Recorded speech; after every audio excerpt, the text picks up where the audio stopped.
শারদ উৎসবকে সামনে রেখে এবং কিছু মৌলিক প্রশ্ন উত্তরে এসপিএন একান্ত সাক্ষাৎকারে আজ আমাদের মধ্যে উপস্থিত রয়েছেন বিশিষ্ট শিল্পপতি তথা সমাজসেবী এইচ.এন. মিশ্রা। সাক্ষাৎকারটি দেখুন শুধুমাত্র এসপিএন এ। প্রাণের উৎসব, শ্রেষ্ঠ উৎসব, শারদীয় উৎসব শুরু হয়ে গেছে। আজকে পঞ্চমী পূর্ণ লগ্নে আপনার কাছে এই ছোট্ট একটা সাক্ষাৎ করার জন্য আমরা এসেছি। আপনি অত্যন্ত ব্যস্ত মানুষ। Mishra nursing college Asansol, Asansol engineering college এবং আরো বিভিন্ন প্রতিষ্ঠান প্লাস আপনার রিয়েল এস্টেটের ব্যবসা বহু সংখ্যক লোকের জীবন জীবিকা তৈরি করেছে। প্রথমে আপনাকে এই শারদ শুভেচ্ছাটা শিল্পাঞ্চলবাসী ভালো থাকুক, সুস্থ থাকুক, ইনফ্রাস্ট্রাকচার ডেভেলপমেন্ট হোক, আরো শিল্পায়ন হোক, এই বার্তাটা কিভাবে দেবেন কি চাইছেন? দেখুন, আমাদের এই শারদীয় উৎসবে আগে তো আমরা ভাবতাম সপ্তমী, অষ্টমী, নবমী আর একটা দিন দশমী, এই 4 দিনের মধ্যে সীমাবদ্ধ ছিল। এখন তো আমি যত দিন যাচ্ছে তত দেখছি এই পুজোর আড়ম্বর কিভাবে বেড়ে যাচ্ছে এবং মানুষের উৎসাহ কিভাবে বাড়ছে। খুব ভালো লাগে যে সারা পৃথিবী জুড়ে আমাদের এই দুর্গা পুজোটাকে হয় টিভির মাধ্যমে, টেলিভিশনের মাধ্যমে বা এসে বা বন্ধুর মাধ্যমে নানা রকম ভাবে তারা খবর নেয়। এই খবরটা এত ভালোভাবে প্রচার হয়ে যায় যে এটা অনেকদিন আগে অ্যাকচুয়ালি এটা মনে হচ্ছিল যেন মডার্ন যুগে উৎসাহী মানুষরা, ধার্মিক মানুষরা, তারা তো জড়িয়ে আছেই, তার বাইরেও কিন্তু প্রচুর লোক, নানা শ্রেণী, নানা মত, নানা ধর্মের লোকেরাও দেখি আজকাল সব উৎসবের সঙ্গে মিলেমিশে একাকার। তো আমাদের পশ্চিমবঙ্গে এই পুজোটা খুবই বিখ্যাত পুজো, সবাই জানে। তো আমাদের এই শিল্পাঞ্চল নয়, আমরা দেখতে পাচ্ছিলাম সব জায়গাতে যে মহালয়ার ঠিক পরের দিন থেকেই বা সেদিন থেকেই সব জায়গায় মানুষের ঢল ঢল, কি উৎসাহের সঙ্গে, বৃষ্টি উপেক্ষা করে কি উৎসাহের সঙ্গে সবাই নেমে গেছে। সবারই হাতে এক একটা করে ছাতা আছে, কেননা আবহাওয়া দপ্তর থেকে বলে দিয়েছে যে ভারী বৃষ্টির সম্ভাবনা রয়েছে। তারপরেও দেখলাম যে হাসি মুখে সবাই ছাতা নিয়ে, ছেলে কোলে নিয়ে বা নানা রকম ভাবে তারা উৎসাহিত হয়ে প্রতিমা দর্শন করছে। তো শিল্পাঞ্চলবাসী শুধু নয়, আমি তো বলবো পশ্চিমবঙ্গবাসীকে একটু আরো বেশি অ্যালার্ট থাকতে হবে। উৎসবের সঙ্গে আমাদের যেগুলো সবচেয়ে বেশি দরকার, সবারই মত যেন এক হয়। শিল্পায়নের কথা বলছেন, সত্যিই আমাদের শিল্পায়ন দরকার। শিল্প ছাড়া আমাদের গতি নেই, কারণ আমরা ক্ষুদ্র শিল্প, মাঝারি শিল্প, বৃহৎ শিল্প, এই তিনটের সঙ্গে আমরা ওতপ্রোতভাবে জড়িয়ে আছি। ডাইরেক্টলি জড়িয়ে আছি, ইনডাইরেক্টলিও জড়িয়ে আছি। তো এইসবের মধ্যে যারা অ্যাকচুয়ালি কাজ করবেন, তারা শাসক শ্রেণীর লোকেরাই কাজ করেন। তারা চেষ্টা চালিয়ে যাচ্ছেন, কিন্তু আরেকটু চেষ্টাটা ভালোভাবে করতে হবে, যাতে সব কিছু ত্যাগ করে, সব কিছুকে দূরে ঠেলে দিয়ে আমরা যেন শিল্পায়ন করতে পারি। আপনার কাছে পরবর্তী প্রশ্ন হচ্ছে, অশুভ শক্তি দমনে নারী শক্তির উত্থান। দেবী দুর্গা হচ্ছে তার একটা প্রতীক। মহিষাসুরকে বধ করেছিলেন, মা কালীও তাই অসুর শক্তিকে বধ করেছিলেন শান্তি প্রতিষ্ঠার জন্য। It's a symbol empowerment of women, নারী শক্তির উত্থান। আপনি ডক্টর লিজা মিশ্র, আপনার স্ত্রী, তাকে Asansol institute of engineering college ম্যানেজমেন্টের প্রিন্সিপাল, আপনি চেষ্টা করেছেন যে নারী শক্তিকে এগিয়ে দাও, তাদের মধ্যে ট্যালেন্টটাকে আরো প্রস্ফুটিত করো, নারী শক্তি আরো এগিয়ে আসুক, নয়তো সমাজ এগোবে না। এই বার্তাটা কিভাবে দেবেন আপনার নিজের অভিজ্ঞতা থেকে? আমার অভিজ্ঞতায় আমি দেখলাম, আমি যখন আমার কলেজটা স্টার্ট করলাম আজ থেকে 10 বছর আগে, তখন আমার মনে হয়েছিল যে কলেজটার পরিচালনায় আমাকেই থাকতে হবে, সবকিছু ঠিকঠাক করে দেখতে হবে। তো আপনি যেটা বললেন যে আমি অনেকগুলো প্রতিষ্ঠানের সঙ্গে যুক্ত, আমাকে চালাতে হয়। এবারে আমি আশ্চর্য হলাম যে আমার যেটা এক্সপেকটেশন ছিল যে কলেজটাকে এইভাবে চালাবো, কলেজ দুটোকে এইভাবে চালাচ্ছি বা চালাবো, তার চেয়ে কিন্তু আরেক ধাপ এগিয়ে গেল আমার মিসেসের মন্তব্য, ওপিনিয়ন। এই কলেজটাকে এইভাবে না আরো একটু ভালো যদি করতে হয় তাহলে এইভাবে করতে হবে। তার মানে এই যে নারী শক্তি, ওরা নারীরা যে চিন্তা করে, আমরা ভাবি যে আমরাই সবকিছু করতে পারবো, তারা হয়তো পারবে না। শুধু এই সেন্সে নয়, অনেক জায়গাতে অনেক। কিন্তু আজকাল তো ফ্লাইট চালাচ্ছে, আজকাল তো সবকিছু নারীরা এগিয়ে যাচ্ছে, মিলিটারি মহাকাশে যাচ্ছে। মহাকাশে যাচ্ছে। সবকিছুর মধ্যেই তো নারীরা আছে, এবং নারীরা যখন ইনভলভ থাকে তখন কিন্তু অনেকটা ভরসা জুগিয়ে দেয়। যে আমি বলবো আমার বিশেষ শুধু নয়, একজন নারী হয়ে সে যদি চালাতে পারে তাহলে নিশ্চয়ই খুব ভালোভাবে চালাবে। এই ভরসাটা ছিল, এবং ওই ভরসাটা সম্মান দিয়েছে। আমিও ভাবলাম যে ঠিক আমরা যেটা চাইছিলাম সেটা না চাইতে আর খুব ভালোই পেয়ে গেছি, খুব প্রতিষ্ঠিত জায়গায় পৌঁছে গেছি, আরো ভালো জায়গায় পৌঁছানোর চেষ্টা চলছে।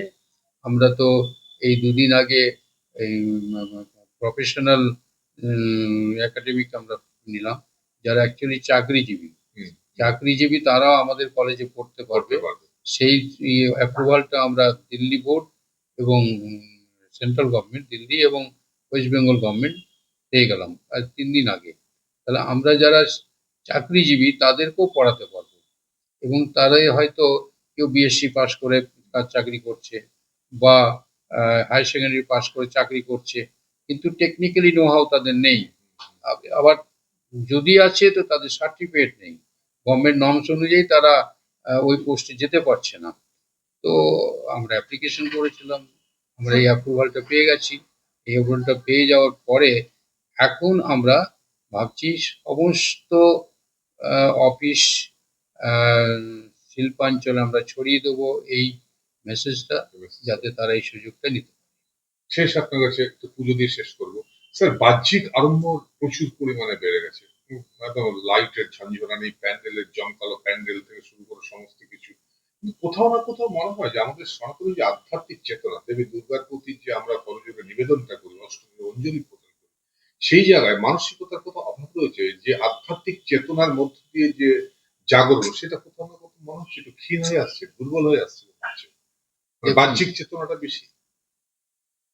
দুটো রকমের মানুষ আছে এই ম্যাটারে। আমি আমার বাড়িতে পুজো হয় প্রায় 300 বছর ছুঁই ছুঁই। আমাদের বাড়ির পুজোটা একটা স্ট্রাকচারের উপরে প্রতিমা তৈরি করে বহু বছর ধরে আমরা পুজোটা করে আসছি। আমি দেখলাম যে এই যে মানুষের আধ্যাত্মিকের কথা বলছেন, যখন মানুষ, ওই সেম মানুষ আমাদের ওখানে যখন প্রতিমা দর্শন করতে যাচ্ছে, তারা কিন্তু করজোড়ে চোখ বন্ধ করে শ্রদ্ধা করছেন, শ্রদ্ধা নিবেদন করছেন, মায়ের কাছে নিবেদন আবার করছে। মায়ের কাছে নিবেদন করছেন। আবার সেম দর্শকরাই অন্য জায়গায় গিয়ে চতুর্দিকে প্যান্ডেলের দিকে প্যান্ডেলের তাকিয়ে লাইন আছে।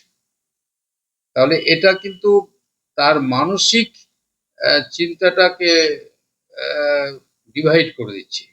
যে আমরা যেখানে ঠাকুর দেখার জন্য এসেছি, আর এখানে মা দুর্গাকে শ্রদ্ধা নিবেদন করতে এসেছি। এখানে ফুল বেলপাতা চতুর্দিকে, একটা ধুনোর গন্ধ, পুরোহিতের মন্ত্র পুত হচ্ছে, মন্ত্রপাঠ হচ্ছে, ওইটা শুনে নিষ্ঠা আরো বেড়ে যায়। তো সেখানে দর্শক হিসেবে যখন যাচ্ছে তখন তারা অন্যরকম, আবার ওইখানে যখন যাচ্ছে তখন বাহ্যিকটা দেখে খুব খুশি হচ্ছে। অতএব দুটোই দরকার কিন্তু মানুষের জন্য। শেষ করব আপনাকে এই সাক্ষাৎকারটি, শুধু বলবো আপনি প্রচুর পুজো কমিটির সাথে তাদেরকে বিভিন্ন ভাবে সহযোগিতা করছেন। পুজো কমিটি গুলোকে কি একটা আবেদন আপনি রাখবেন, মিশ্র রাখবে, যে একটা অংশ দুস্থ মানুষ যার জামা কাপড় হয়নি, যার অসুবিধা রয়েছে, তাদের জন্য বরাদ্দ করো, তাহলে মনে হয় আমাদের পুজোটা সার্থক হবে। এই আবেদন না, এই আবেদনটা বহু বছর ধরে করে আসছি আমি, এবং যেখানে করছি তারপরে দেখা যাচ্ছে যে ওনারা নিজেরাই বলছে যে দেখবেন আমরা কাল থেকে শুরু করছি বস্ত্র বিতরণ। তো আগে হতো কি, শাড়ি বিতরণ হতো, বাচ্চাদের দিত না, মাদের দিত। এখন কিন্তু বাচ্চা মা সবাইকে দেওয়া হয়।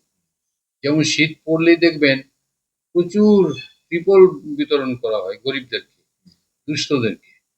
এখন কিন্তু সেটা এসে গেছে। যে কোনো প্রতিষ্ঠান, যে কোনো জায়গাতেই আপনি জেনে রাখবেন যে কিছু না কিছু মানে সাহায্যের হাত বাড়িয়ে দিচ্ছে, তবেই কিন্তু ওটা প্রতিষ্ঠিত হচ্ছে। এটাই পজিটিভ সাইড। একদম পজিটিভ। মায়ের কাছে এটাই প্রার্থনা করবেন। এটাই প্রার্থনা করব যে আপনারা যারা এই সহযোগিতার হাত বাড়িয়ে দিয়েছেন প্রথম দিন থেকেই, আরো বাড়িয়ে দিন। আর যারা বাড়াননি এতদিন, আবার নতুন করে শুরু করুন, যাতে ওই দুস্থ যাদের সত্যিকারের দরকার তাদেরকে যেন আমরা দিতে পারি। এবারে আপনি ডাইরেক্টলি দিতে পারেন বা ইনডাইরেক্টলি দিতে পারেন, কারো কাছ থেকে নিয়েও আপনি দিতে পারেন, কিন্তু ওই প্রতিষ্ঠানের মাধ্যমেই দিন। তো আমি এটা বলি, এবং আমারও নিজেরও অনেক সহযোগিতা আছে, আপনি ঠিকই বলেছেন। আমরা দেখি ভালো ভালো জায়গাতে, যেমন রামকৃষ্ণ মিশনে দেখলাম প্রায় 1/2 কিলোমিটার লাইন, দুটো লাইন দিয়ে শাড়ি বিতরণ হচ্ছে দুদিন ধরে। তো এইগুলোই হচ্ছে কাজ আমার।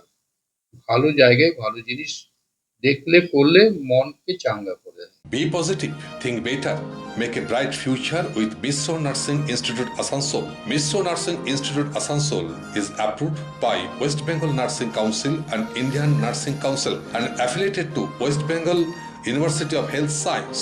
Misro Nursing Institute Asansol associated with Marwari Relief Society Hospital, which is our parent hospital, and our affiliated hospital is Asansol District Hospital and few rural health centers in Asansol for providing clinical and field training to BSc Nursing and JNM Nursing students. Mr. Nursing Institute Asansol offers BSc Nursing for 4 years. Eligibility of admission 45% marks in HS with science stream and English, and JNM course for 3 years. Eligibility of admission 40% marks in HS in any stream with English. Mr. Nursing Institute of Asansol provides unbeatable infrastructure, highly qualified faculties, 100% placement assistance to all students. So hurry, admission open for limited seats. Our helpline numbers are 7477782911, 7477713512 and 7477713511. Visit our college campus at Mr. Nursing Institute Asansol, Bagbandi Road, Kali Pahari, Asansol 9, Paschim Bardhaman.